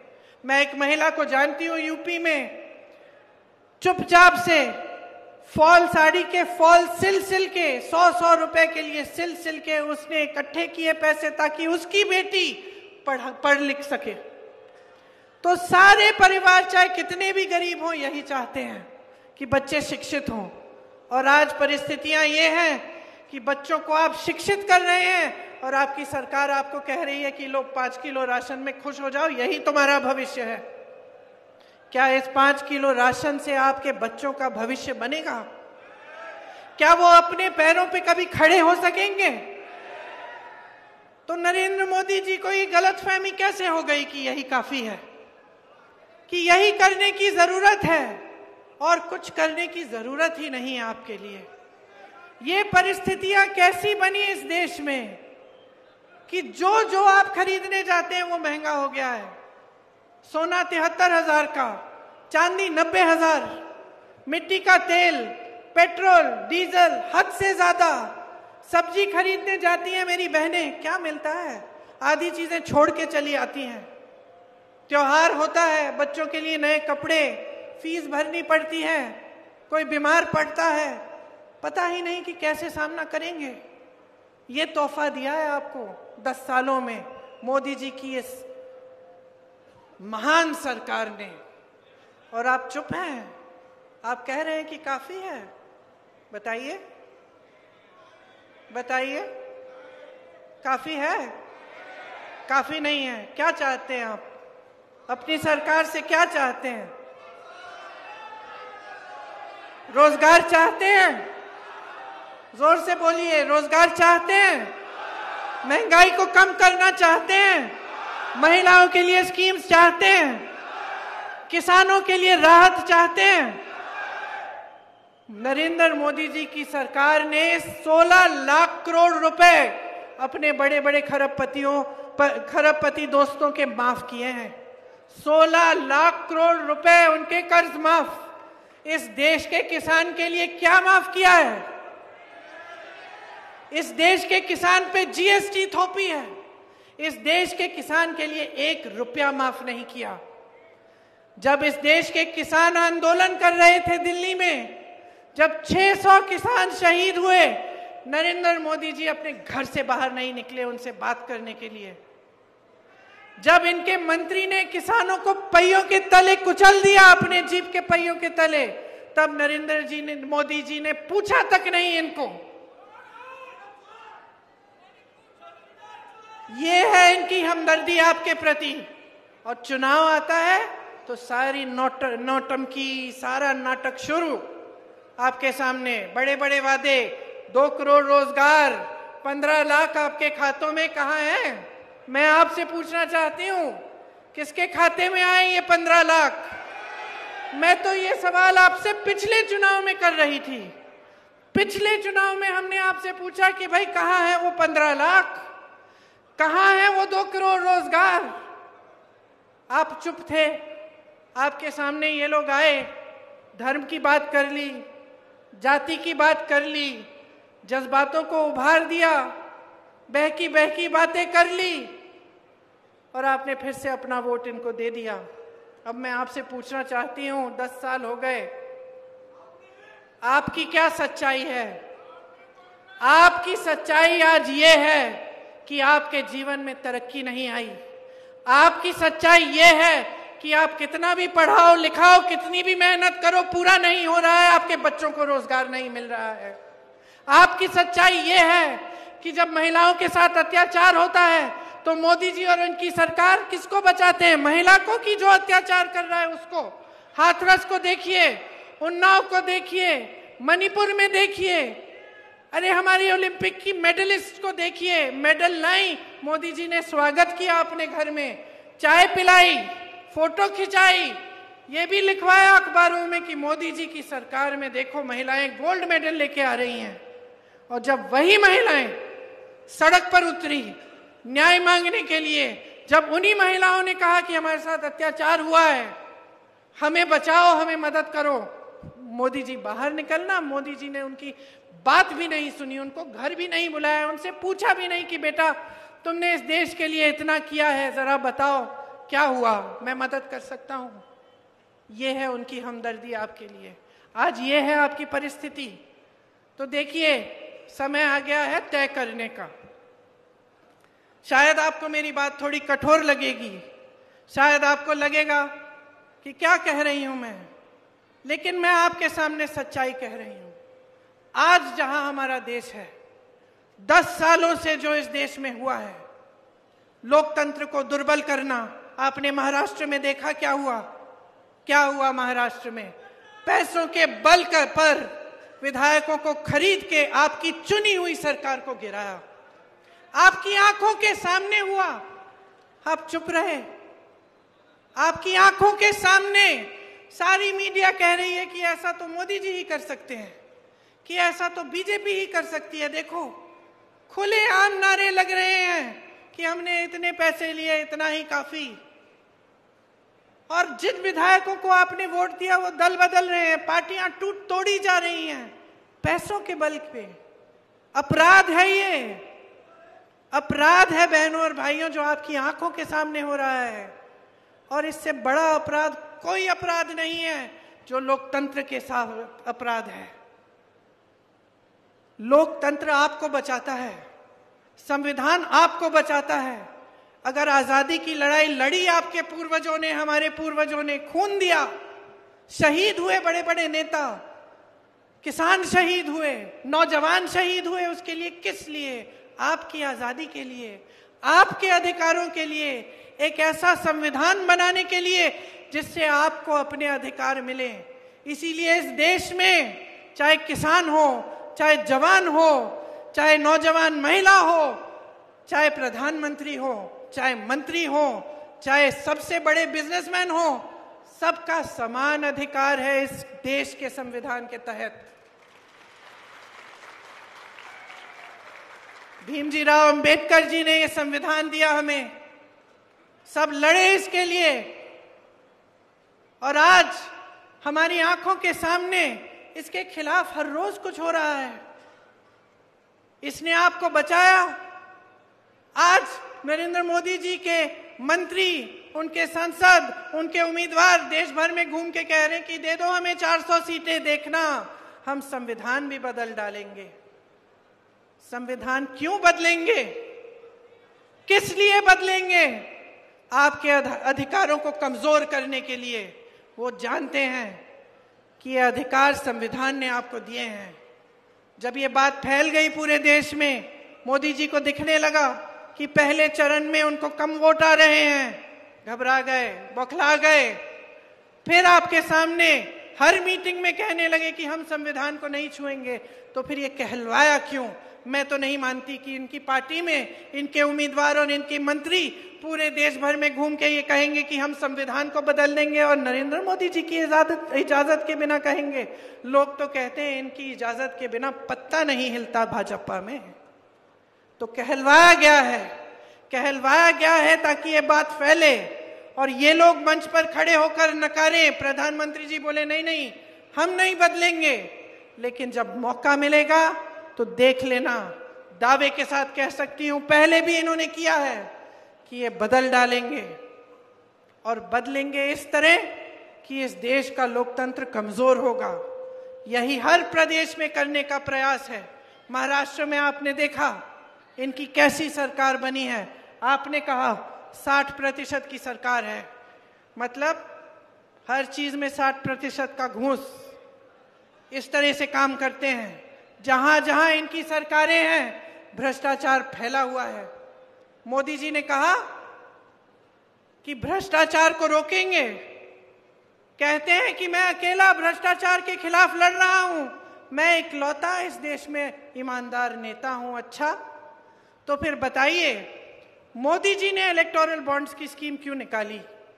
इस स्कीम में जानते हैं क्या था? इस स्कीम में यह बात थी कि जो भी राजनीतिक दल को चंदा देता है उसका नाम गुप्त रहना चाहिए। सुप्रीम कोर्ट ने देखा, सुप्रीम कोर्ट ने कहा यह गलत स्कीम है, इससे तो भ्रष्टाचार बढ़ेगा, गुप्त नहीं होना चाहिए, सब सामने आना चाहिए। जब लिस्ट सामने आई बहनों और भाइयों तो क्या पता चला? सब जो कहते हैं कि ईमानदार है, सब खुल गया देश के सामने, सब सच्चाई देश के सामने आ गई। जिन जिन लोगों से इन्होंने चंदा लिया था, पहले उन्हें डराया धमकाया, उन पे रेड कराई, छापा लगवाया। जैसे ही उनसे चंदा लिया छापे बंद, केस बंद। गुजरात में जो पुल गिरा था उसको बनाने वालों से चंदा लिया। जिन्होंने आपकी कोविड वैक्सीन बनाई उसको बनाने वाले से चंदा लिया। किसी को नहीं छोड़ा, क्योंकि चंदा नहीं था, धंधा था, वसूली कर रहे थे। जब बात बाहर आई तो मोदी जी ने क्या कहा, अरे ये तो पहली बार पारदर्शी स्कीम बनाई हमने, अब तो सबको मालूम है कि किसने क्या दिया, लेकिन वो तो सुप्रीम कोर्ट ने आपसे मजबूरी करके आपसे निकलवाई वो लिस्ट, आपने तो स्कीम बनाई थी उसको छुपाने के लिए। तो जनता को बेवकूफ समझ रखा है, ये समझ रखा है कि जनता कुछ नहीं देख रही है, आप स्कीम बना रहे हो छुपाने के लिए। सुप्रीम कोर्ट कह रहा है निकालो, निकलती है तो कहते हो कि आप ही ने पारदर्शी स्कीम बनाई है। आप कहते हो कि महिलाओं के लिए आरक्षण कर रहे हैं, पूरे देश भर में जश्न बन रहा है, लोग माला पहना रहे हैं आपको बड़े बड़े मंचों पे, पूरी देश की पूरी मीडिया देशवासियों को बता रही है कि मोदी जी ने जो किया वो कोई और नहीं कर सकता था। बाद में पता चलता है कि 5-6 सालों के लिए तो वो होगा ही नहीं, आपने तो चुनाव के लिए उससे पहले ये सब स्कीम बना दी। पूरे देश की मीडिया इनके साथ है, क्योंकि पूरे देश की मीडिया बड़े बड़े खरबपतियों की है। तो आपको सच्चाई दिख नहीं रही है, आपको सच्चाई दिखती है कि सब कुछ अच्छा है। और मैंने कहा आपको लगेगा कि मैं कठोर बात कर रही हूं, कठोर बात सिर्फ ये है कि आज जो इस देश की सच्चाई है वो कहीं टीवी पे नहीं दिख रही है आपको, ये आपके जीवन में दिख रही है। जो आपके जीवन की सच्चाई है, जो रोज सुबह उठ के आप मेहनत कर रहे हो और वो मेहनत पूरी नहीं हो पा रही है, जिन बच्चों को आप शिक्षित कर रहे हो और उनको रोजगार नहीं मिल रहा है, ये सच्चाई है। मेरी बहनें इतनी मेहनत करती हैं, रात को आखिर में सोती हैं, ये सच्चाई है। ये है इस देश की सच्चाई। आज चाहे आपको कोई भी कुछ भी कह ले, तो इस सच्चाई को पहचानो, और ये पहचानो कि जो सरकार में है वो आपको गुमराह कर रहे हैं। देखिए 10 सालों में कुछ काम किया होता ना, तो उस काम के आधार पर आपसे वोट मांगने आते हैं, लेकिन आकर क्या कहते हैं, 70 साल में कुछ नहीं हुआ। ठीक है, मान लेते हैं कुछ नहीं हुआ, ये IIT, एम्स, ये बड़े बड़े उद्योग, ये सब 70 सालों में नहीं बनाया, सब अभी बनाया होगा, मान लेते हैं। लेकिन मैं पूछती हूं कि नरेंद्र मोदी जी आपने क्या किया है 10 सालों में? कब तक ये रट लगाए रखेंगे? कब तक बच्चों की तरह यही कहते रहेंगे कि भाई सब उनकी गलती है? अरे सब उनकी गलती है। कभी किसी परिवार के पीछे पड़ जाते हैं, कभी किसी पार्टी के पीछे, कभी कुछ गलत बोल देते हैं किसी के बारे में, सब किसी और की गलती है। भाई तुम्हें प्रधानमंत्री क्यों बनाया? अगर जिम्मेदारी लेने के काबिल ही नहीं है तो प्रधानमंत्री किस लिए बनाया? हम प्रधानमंत्री इसलिए चुनते हैं कि वो सुबह से शाम तक यही कहते रहे कि भाई जो मेरे पहले आए थे उन्हीं की सारी गलती है, अब मैं क्या करूं, मैं तो कुछ नहीं कर सकता। हाँ, हमने इसलिए तो नहीं चुना ना इनको। हम प्रधानमंत्री किस लिए चुनते हैं? कुछ करके देंगे। जब इतनी सत्ता है, इतने बड़े हैं, आपके लिए रोजगार नहीं दे पाए, आपकी खेती से कमाई नहीं करा पाए, आपके बच्चों को रोजगार नहीं में शिक्षा नहीं दे पाए ठीक ढंग से, महिलाओं को खड़ा नहीं कर पाए अपने पैरों पे, तो फिर क्या फायदा है इस बड़े नेता की? क्या फायदा है इन नेता का? फायदा तो यही है कि टीवी चलाइए, कुछ नौटंकी आपको दिख जाएगी, है कि नहीं? आपने सुना है कितनी बहकी बहकी बातें कर रहे हैं आजकल। मैंने टीवी चलाया, पहले मैंने देखा, मुझे ऐसा लगा ये हो नहीं सकता कि प्रधानमंत्री जी ऐसी बात हैं। चैनल बदला, मैंने कहा हो सकता है कि कई बार ये वीडियो जो होते हैं ना, नकली वीडियो, मैंने कहा होगा कोई नकली वीडियो। चैनल घुमाया, फिर वही बातें। मन में ये बात आई कि जैसे शादी में आप जाते हैं ना, वो अंकल जी, देखा है एक अंकल जी हमेशा हर परिवार में होते हैं जो कोने में बैठ के गप्पे मारते हैं और सबको ज्ञान देते हैं, है ना? है कि नहीं? आपके परिवार में है? आप जानते हैं कौन है? हर परिवार में होते हैं ऐसे अंकल जी, बैठते हैं और सुबह शाम, मतलब जैसे ही शादी वादी का सब हो रहा है समारोह, सब लोग हैं वहां बैठ के सबको ज्ञान दे रहे हैं। जो बोर हो रहा है वहां जाके सुन रहा है कि देखे सुने आज अंकल जी क्या कह रहे हैं, है ना? अब आप सोचो, एक दिन अगर अंकल जी ने आपको ऐसी बात कही कि सावधान हो जाओ, सावधान हो जाओ, क्योंकि एक ऐसा राजनीतिक दल है जिसने अपने घोषणा पत्र में ये लिखा है कि एक एक्सरे की मशीन लाएंगे और उस एक्सरे की मशीन को आपके घर में घुसाकर जहां जहां आपने बचत की है, किसी या फिर आपने वो जो अन्न का डिब्बा होता है उसके नीचे रखा है, या फिर आपकी महिलाओं के जो मंगलसूत्र हैं, या आपने सोना बचा के रखा है, वो एक्सरे मशीन उसको निकाल के लेगी और ये राजनीतिक दल जो है उसको चोरी करके किसी और को दे देगा। अब आप मानो कि ये अंकल जी ने कह दी ऐसी बात और आप वहां बोर होके खड़े हैं सुन रहे हैं, तो आप क्या कहेंगे? आप यही कहेंगे ना कि अंकल जी सठिया गए, यही कहेंगे ना कि अंकल जी को आज क्या हो गया, आज तो इन्होंने बहुत गहरी, और शायद आप अंकल जी को कहेंगे अंकल जी आज क्या बात कर ली आपने, हंसेंगे।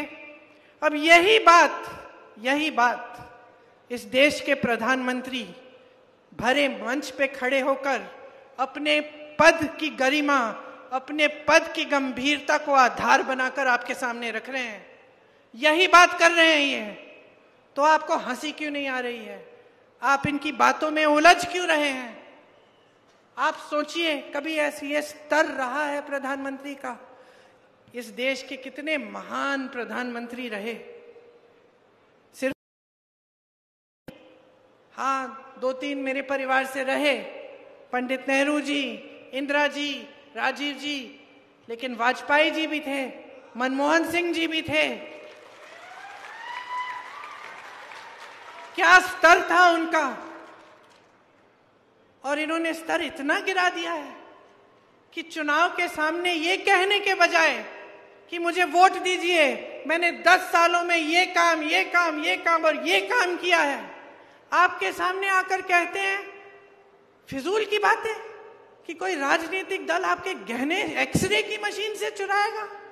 मजाक समझ रखा है इन्होंने, हंस रहे हैं, लेकिन सिर्फ ये हंसी की बात नहीं है, गंभीर बात है कि आपने इनके लिए इतना आसान बना दिया है। सोचते हैं कि जवाबदेही ही नहीं है, ये सोचते हैं कि सत्य की भी जिम्मेदारी नहीं है देश के प्रति, ये सोचते हैं कि आपके सामने आकर कुछ भी झूठ बोल लें, कभी इंदिरा जी के बारे में बोलेंगे, कभी मेरे पिताजी के बारे में बोलेंगे, कभी पूरे परिवार के बारे में कुछ झूठ बोल देंगे, वो तो अलग बात है, ठीक है बोलने दीजिए, हम उनके खिलाफ हैं, हम उनके बारे में उनकी सच्चाई आपके सामने लाते हैं, हम उनसे लड़ते हैं, हम आपके लिए लड़ते हैं, तो हमारे बारे में बोलेंगे, बोलने दीजिए। लेकिन ऐसे झूठ देश के बारे में, देश के विकास के बारे में, आपके बारे में, तो आप कैसे मान रहे हैं? तो जो कठोर बात मैं कहना चाह रही हूं वो ये है कि 10 साल आपने ऐसे निकाल दिए हैं, अगर फिर से आपका वोट इनके पक्ष तो तैयार हो जाओ, 5 साल और भुगतोगे, 5 साल और ऐसी सरकार आएगी जो आपके लिए कुछ नहीं करेगी, जिसके नेता समझते हैं कि आपसे ऊपर हैं, जिसके नेता के दिलों में आप सर्वोपरि नहीं हैं। और ये इस देश, इस लोकतंत्र की परंपरा रही है कि जनता मैंने इंदिरा जी को देखा है, गांव गांव जाती थी, अपने पिताजी के पीछे पीछे जाती थी मैं, गांव के अंदर, गांव में डांट खाते थे वो महिलाओं से कि हमारी सड़क नहीं बनाई है, राजीव भैया बताओ। ये थी परंपरा हमारी। महात्मा गांधी आपके बीच आते थे, कोई ऐसा नेता नहीं रहा इतना अहंकारी कि वो सोच बैठा कि मंच पे दिखेगा, बड़े बड़े उद्घाटनों में दिखेगा, बड़े बड़े विदेशी नेताओं के साथ दिखेगा, मगर आपके बीच नहीं आएगा और फिर भी दोबारा से आप उसको चुनोगे। तो मैं आपसे ये कहना चाहती हूं कि अपने जीवन में सुधार लाना है, तरक्की लानी है, रोजगार लाना है, महंगाई को घटाना है, और जो आपकी समस्याएं हैं उस पर चुनाव लड़ाना है, तो अभी जागने की जरूरत है, अभी जागरूक बन जाओ, आज करो। बहुत लोगों का खून गया है इस जमीन को सींचने में।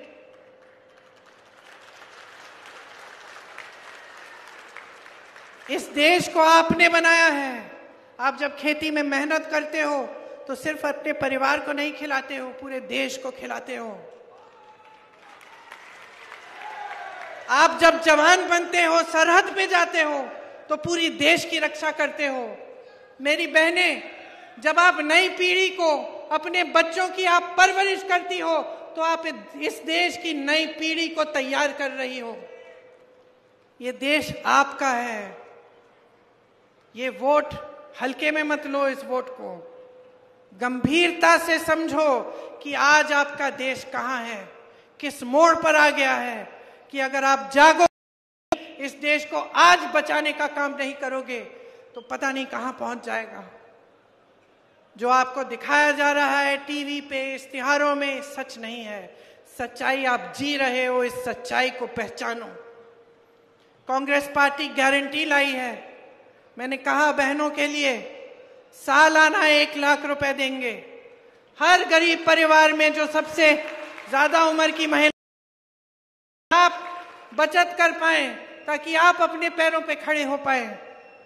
किसानों के लिए जितनी भी चीजों पे आप खेती के लिए इस्तेमाल करते हो, जिन पर जीएसटी है, वो सब जीएसटी से मुक्त करेंगे।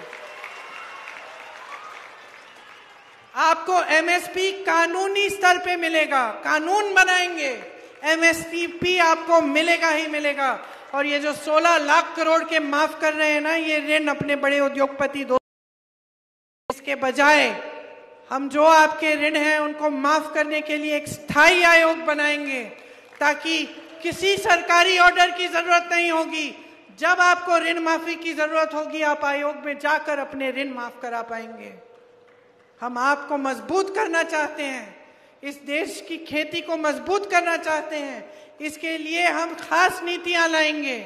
हम नौजवानों के लिए एक 5,000 करोड़ रुपए का फंड बनवाएंगे, जिससे जब आप अपने छोटे छोटे कारोबार शुरू करना चाहेंगे तो आपको उस फंड से पैसे मिलेंगे। जो स्नातक पास बच्चे हैं, जो शिक्षित हैं, रोजगार नहीं मिल रहा है, हम कह रहे हैं कि आपको जैसे ही आप पास होंगे, आपको हम एक अप्रेंटिसशिप प्रोग्राम में लगवाएंगे, ताकि 1 साल में आपके कम से कम 1 लाख रुपए बन जाए। हम कह रहे हैं सरकार में 30 लाख सरकारी पद खाली हैं, हम उनको भरेंगे। हम किस आधार पर कह रहे हैं ये? आप सोचोगे कि चलो ये आई थी, इन्होंने भी बड़ी बड़ी बातें कह ली कि हम ऐसा करेंगे वैसा करेंगे। वो तो मोदी जी भी कह गए थे 5 साल पहले, 10 साल पहले, फिर कुछ नहीं हुआ। पता है आपको कैसे मालूम होना चाहिए कि मेरी बातें हल्की नहीं है। कर्नाटका में देखिए, पास में है ना कर्नाटका। जितनी गारंटी हमने दी, चुनाव से पहले जो गारंटी दी, सरकार बनने रही है। छत्तीसगढ़ में हमने वही किया, किसानों के कर्ज माफ किए। हिमाचल प्रदेश में हमारी सरकार है, हर रोज गारंटियों को पूरा करने का काम हो रहा है।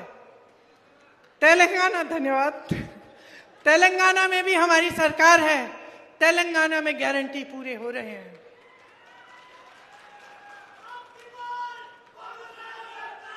अब की बार आपकी सरकार, अब की बार आपकी सरकार, अब की बार जनता की सरकार। बहुत हो गया है,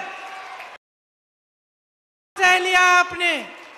और मैं आपको बता देती हूं कि मोदी जी और उनके सारे मंत्री समझ रहे हैं कि जनता का मूड बदल गया है, कि इनकी नाटक नौटंकी अब नहीं चलेगी, अब सच्चाई चलेगी। अब जनता सत्य चाहती है, जनता अपनी पुरानी धार्मिक परंपरा वापस चाहती है। जब हर नेता जनता के सामने झुके और हर नेता समझे कि जनता के प्रति उसकी एक बहुत बड़ी जिम्मेदारी है, और सबसे बड़ी जिम्मेदारी यह है कि जनता के सामने सच बोले, जनता को झूठे वादे न करे और जनता के लिए सत्य के। यही सबसे बड़ी जिम्मेदारी है। देखिए, नेता का धर्म सेवा होता है। ये परंपरा आपने डाली नेताओं में, अब आप पीछे हट रहे हैं। अब आपने ये सिलसिला जारी कर दिया इस देश में कि नेता सोचता है धर्म की बात करेगा, काम करने की जरूरत नहीं है। मैं एक महिला के घर में गई थी, यूपी में, फिरोजाबाद में। कुछ नहीं था, सड़क नहीं थी, बिजली नहीं थी, पानी नहीं था। मैंने उस महिला से पूछा, इस चुनाव में वोट किसको दोगी? दीदी, वोट तो हम ऐसे करा मुझसे कि कहना नहीं चाह रही थी। फिर मैंने पूछा, जब बता दो। कहती है, वोट तो हम धर्म और जाति के आधार पर डालेंगे दीदी। मैंने कहा, अच्छा, कितने चुनाव के लिए करोगी ये? कहा, पिछले चुनाव में भी किया और इस चुनाव में भी। तो मैंने उससे पूछा, तुम्हें मिला क्या है? तुम्हारा नेता तो बड़ा हो गया, वहां संसद में चला गया, मंत्री भी बन जाएगा, उसके बच्चे शिक्षित हो जाएंगे, पैसे बन जाएंगे, अमेरिका भी भेज देगा पढ़ाई के लिए, फूलेगा फलेगा, अच्छी सी गाड़ी लेगा, घूमेगा। तुम्हें क्या मिला? जवाब नहीं दे पाई। मैंने कहा, तुमने सोचा है कि ये जो वोट है तुम्हारा, ये उसके लिए नहीं है, उसको बड़ा बनाने के लिए नहीं है, उसको सत्ता देने के लिए नहीं है। ये यहाँ पे जो तुम्हारी टूटी नहीं है ना, इसको लगवाने का वोट है। ये तुम्हारे सड़क बनवाने का वोट है। ये तुम्हारे बच्चों के लिए स्कूल बनवाने का वोट है, घर में पानी लाने का वोट है, ये तुम्हें रोजगार दिलवाने का वोट है। तो समझी। उसने मुझे कहा, दीदी अगली बार कभी नहीं खोने दूंगी। तो समझ लो, ये तुम्हारा वोट है, किसी नेता के पक्ष में नहीं, मेरे पक्ष में भी नहीं, किसी राजनीतिक दल के पक्ष में नहीं, अपने पक्ष में डालो। अपने घर के लिए, अपने परिवार के लिए, अपने गांव के लिए, अपने शहर के लिए, अपने प्रदेश के लिए और अपने इस देश के लिए, जिसकी मिट्टी ने तुम्हें जीवन दिया है। क्योंकि नेता का स्वभाव होता है, सत्ता मिलने पे अहंकार हो जाता है। नेता का स्वभाव होता है, सत्ता मिलने पे बदल जाता है। और यही आप अपने आंखों के सामने नरेंद्र मोदी जी के साथ देख रहे हैं। इतना अहंकार हो गया है कि आपकी परवाह ही नहीं है। इतना अहंकार हो गया है कि सलाहकार भी सही चीज नहीं बता पा रहे हैं। सलाहकार भी झूठी बातें बनाने लगे हैं। सलाहकार भी ये नहीं बता सकते कि देश की जनता पिस रही है महंगाई से, कि रही है देश की जनता, डर रहे हैं, कांप रहे हैं सब। बहुत हो गया है, इनको सबक सिखाइए, बदलिए सरकार को, अपने लिए सरकार लाइए, अपने पैरों पे खड़े होने के लिए, अपने भविष्य को मजबूत बनाने के लिए। यही मेरा आग्रह है आपसे कि जब आप चुनाव के समय अपना वोट डालने जाएंगे तो 2 मिनट के लिए आंखें मूंद के सोचो, किस लिए जा रहा है ये वोट, किस लिए जा रहा है ये वोट, किस आधार पे दे रहे हो। और जज्बातों को एक तरफ, जीवन, अपनी सच्चाई और अपने भविष्य के लिए डालो ये वोट। और मैं दावे के साथ कह सकती हूं कि जब आप ये सोचोगे और अपने भविष्य के लिए वोट डालोगे तो आपका वोट सिर्फ कांग्रेस पार्टी को जा सकता है।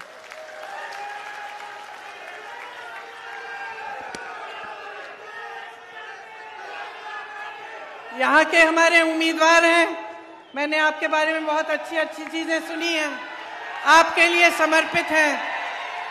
यहाँ से आपने बड़े बड़े मुख्यमंत्री दिए, विलासराव जी का पूरा परिवार आपके लिए समर्पित है, हम आपके लिए समर्पित हैं।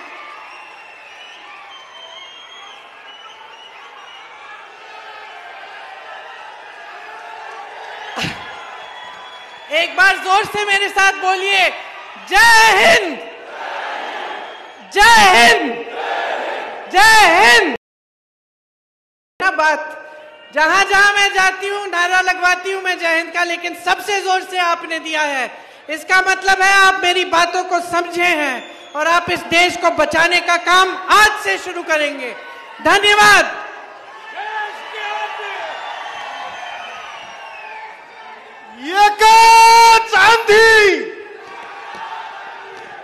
आभार प्रदर्शन व्यक्त करण्यासाठी उषा कांबळे ताई यांना अशी विनंती करतो की त्यांनी आभार प्रदर्शन करावं.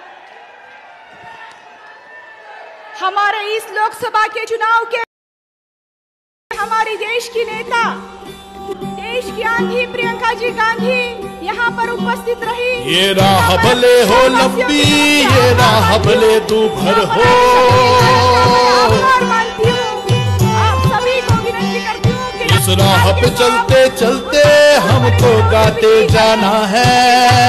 मैं निवेदन करती हूँ जो भारत